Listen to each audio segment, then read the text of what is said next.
Assalamualaikum warahmatullahi wabarakatuh. Baik, selamat datang di kelas BK ya. Apa kabarnya nih kalian semua? Ya, oke, pada kesempatan kali ini kita akan membahas tentang mata pelajaran pendukung di jalur SNBP ya, atau jalur rapot, jalur undangan begitu ya, yang nanti kalian akan ikuti.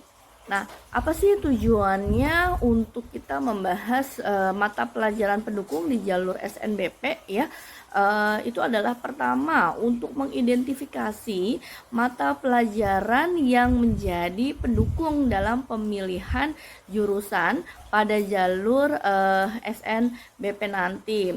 Lalu kemudian kita akan menganalisis gitu ya, kalian akan menganalisis mata pelajaran yang paling relevan dengan minat, bakat, dan pilihan program studi begitu ya. Nah, pada akhirnya kalian akan menyadari gitu ya bahwa pentingnya nilai rapot begitu ya, dan nilai TKA begitu dalam penentuan untuk di jalur SNBP begitu ya, sehingga kalian dapat menyusun strategi pembelajaran agar harapan cita-cita kalian itu dapat terwujud di SNBP 2026. Oke ya, kita akan memulai sesi pembelajaran kita seperti itu. Ya, oke guys. Nah, berikut adalah keputusan Menteri Pendidikan Dasar dan Menengah Republik Indonesia nomor 102 tahun 2025 tentang mata pelajaran pendukung program studi dalam seleksi nasional berdasarkan prestasi. Nah, seperti yang kalian ketahui begitu ya, di dalam permen ini juga terlihat bahwa hasil TKA jenjang pendidikan menengah dapat digunakan sebagai salah satu pertimbangan dalam seleksi penerimaan mahasiswa baru berdasarkan prestasi. Nah, sehingga perlu diselaraskan mata pelajaran pilihan TKA dengan program studi pada jenjang pendidikan tinggi. Nah, di sini seperti yang sudah kita pernah bahas begitu ya sebelumnya, bahwa kalian mengetahui untuk TKA sendiri itu ada berapa mata pelajaran yang akan kalian hadapi begitu ya. Nah, yang pertama itu adalah mata pelajaran wajib. Nah, mata pelajaran wajib ini ada berapa? Ada 3 ya. Yang pertama yaitu bahasa Indonesia, kemudian bahasa Inggris, dan yang ketiga itu adalah matematika dasar atau matematika wajib. Nah, ini adalah mata pelajaran TKA wajib. Kemudian kalian harus memilih 2 mata pelajaran pendukungnya begitu ya, 2 mata pelajaran pilihan. Nah, 2 mata pelajaran pilihan ini berarti ada kalau 2 mapel pilihan ya, 2 mapel pilihan ini ada apa yang masih ingat? Kalian mungkin masih mengingatnya ya, bahwa 2 mapel pilihan ini adalah ada MTK IPA, MTK minat ya, lalu kemudian ada fisika, ada kimia, ada biologi, lalu kemudian juga ada ekonomi, ada sosiologi, ada geografi, dan ada sejarah. Kemudian ditambah lagi kalian bisa memilih ada PKN, kemudian ada PKWU. Nah, ini adalah mata pelajaran pilihan yang bisa kalian pilih ya, menyesuaikan dengan kurikulum di sekolah kita, yaitu kurikulum 2013. Kemudian kita lihat ke bawah. Nah, di sini di hadapan kalian ada daftar mata pelajaran. Daftar mata pelajaran pendukung ya, mata pelajaran pendukung program studi SMA. Ini yang perlu diingat lagi, ini adalah berdasarkan seleksi nasional prestasi atau yang disebut juga dengan jalur undangan atau rapot ya. Undangan atau rapot. Semester 1 sampai dengan semester 5. Nah, di sini kalian perlu perhatikan ya.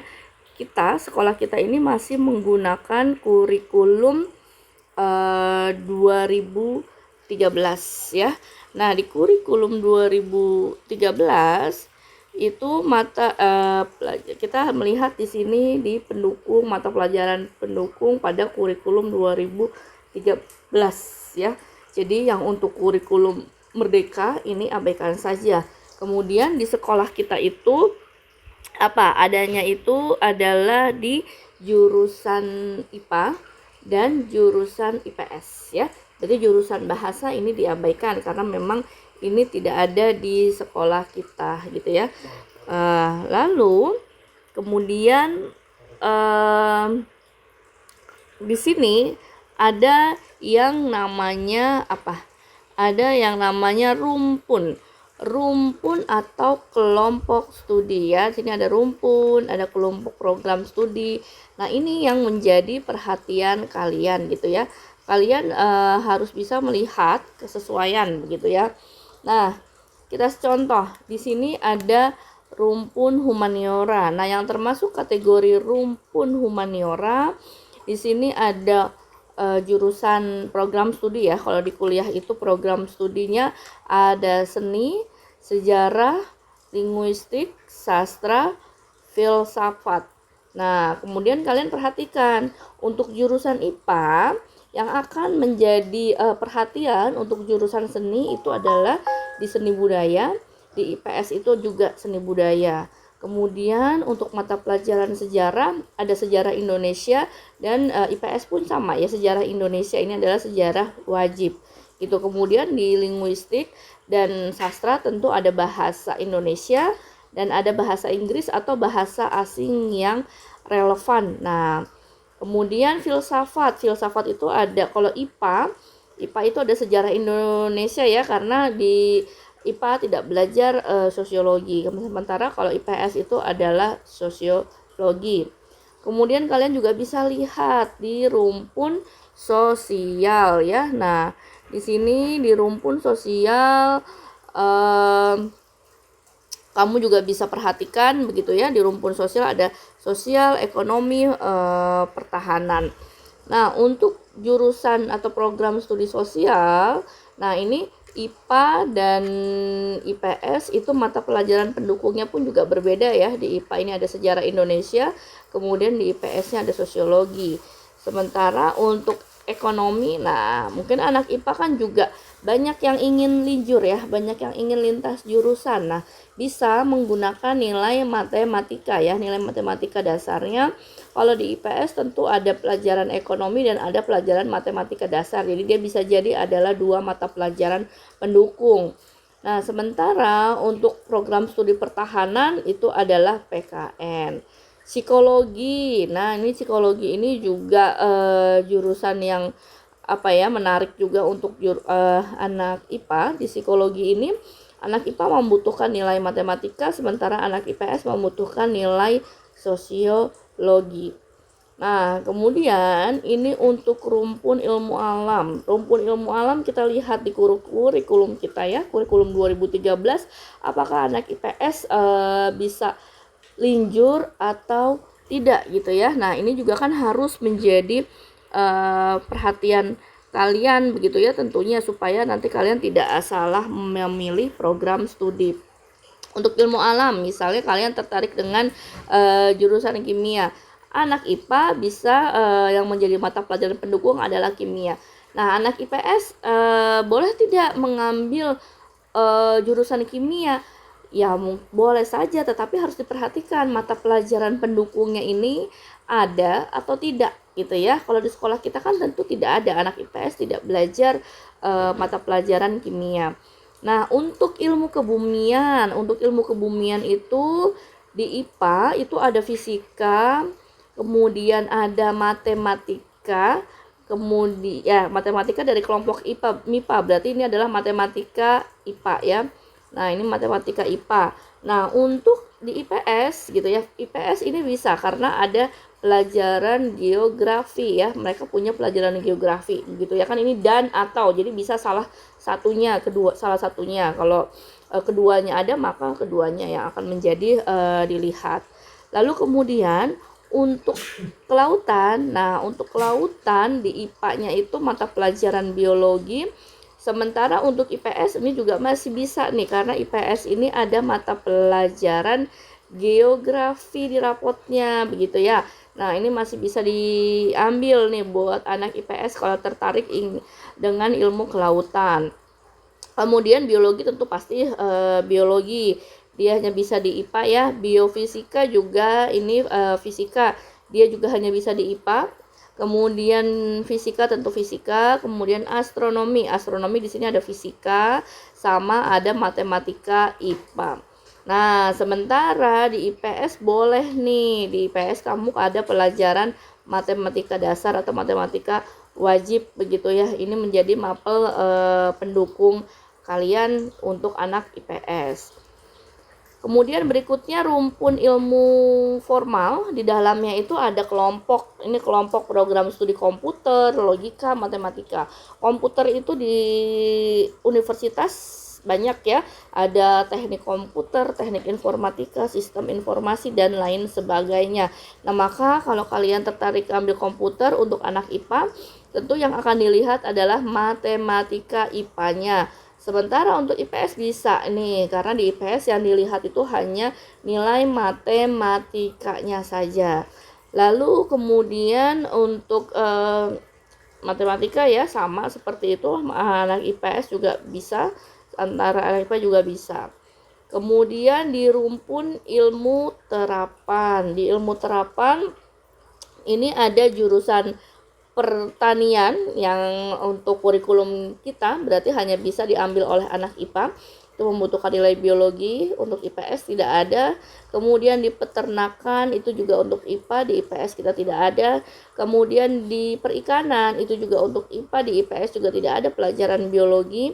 Nah, untuk arsitektur ada matematika dan fisika dan atau fisika. Di IPS matematika dan atau fisika, berarti IPS bisa mengambil yang di mapelnya adalah matematikanya.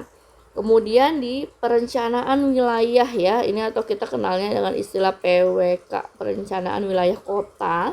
Untuk IPA hanya matematika saja, sementara untuk IPS ada ekonomi, ada matematika. Jadi ini masih bisa diambil untuk anak IPS. Kemudian desain juga banyak ya, termasuk favorit. Desain itu ada apa aja?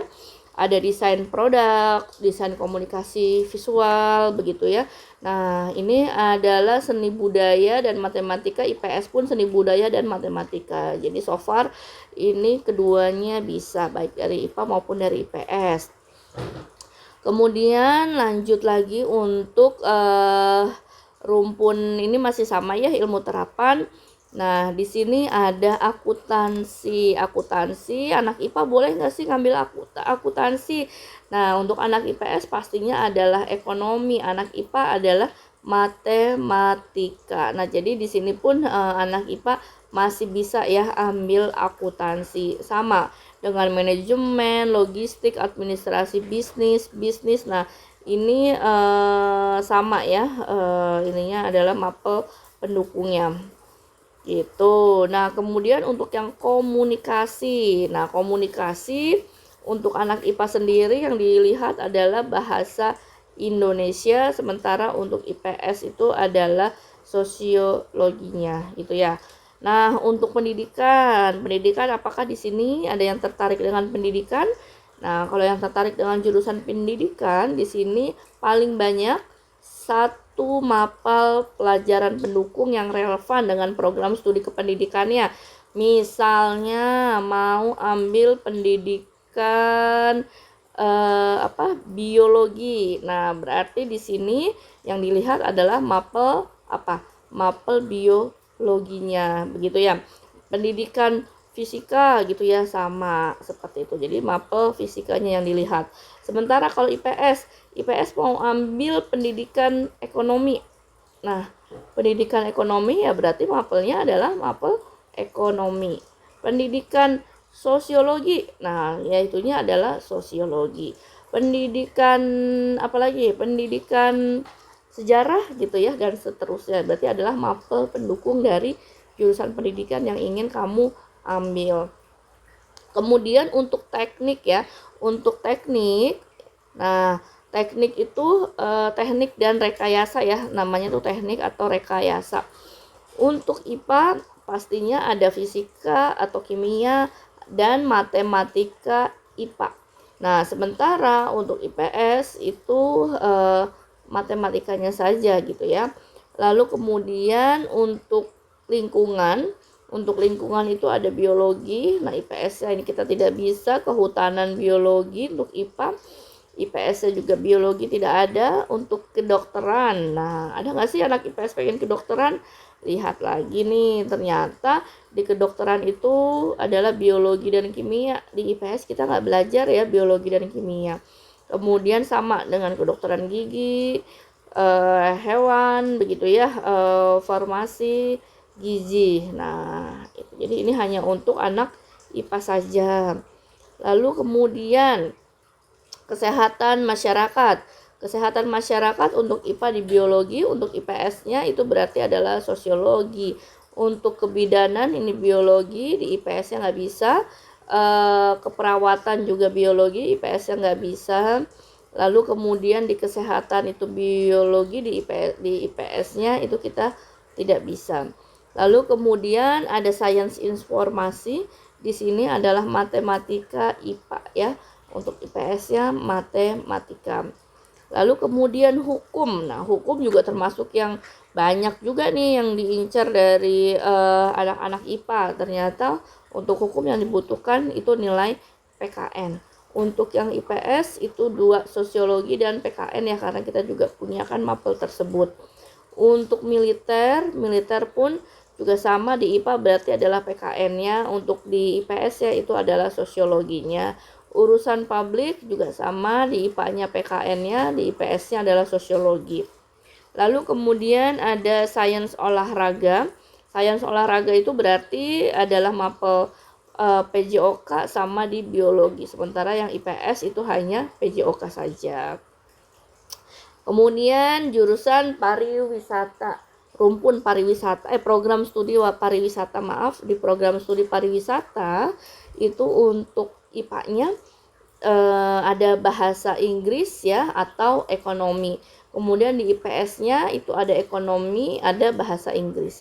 Di transportasi IPS ada matematika, di IPA-nya ada matematika minat.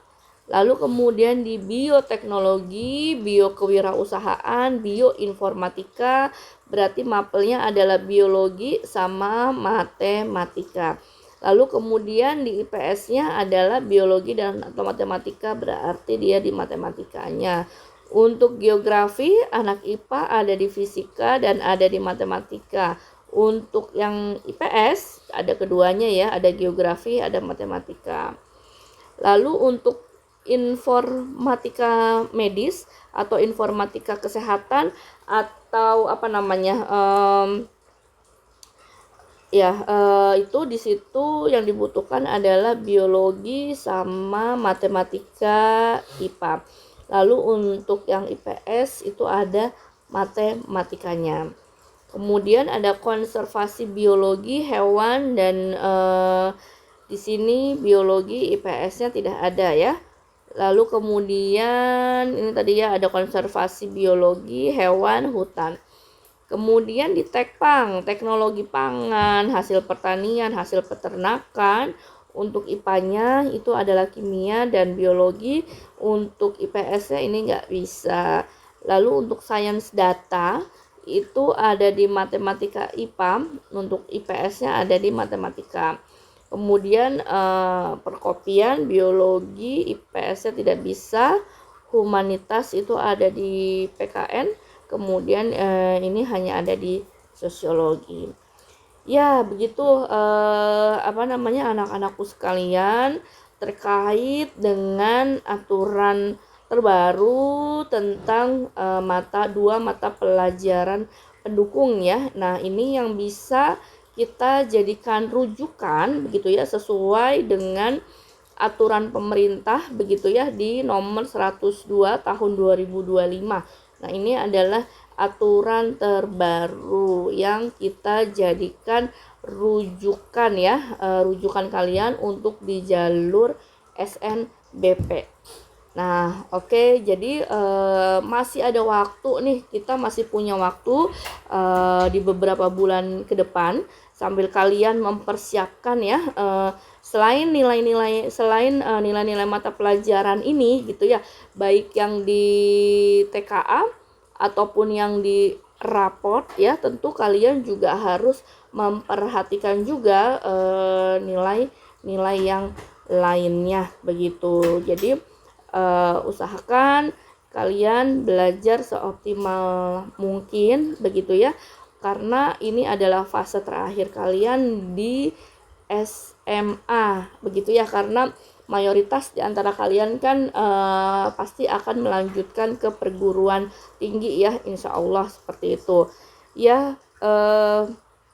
Baik, terima kasih, sedikit penjelasan atau informasi dari saya mengenai aturan terbaru mata pelajaran pendukung ya untuk jalur SNBP yang disesuaikan dengan TKA begitu ya. Nanti selanjutnya jika ada hal yang dikurang mengerti silahkan ditanyakan kembali. Sukses untuk kalian, terima kasih. Wassalamualaikum warahmatullahi wabarakatuh.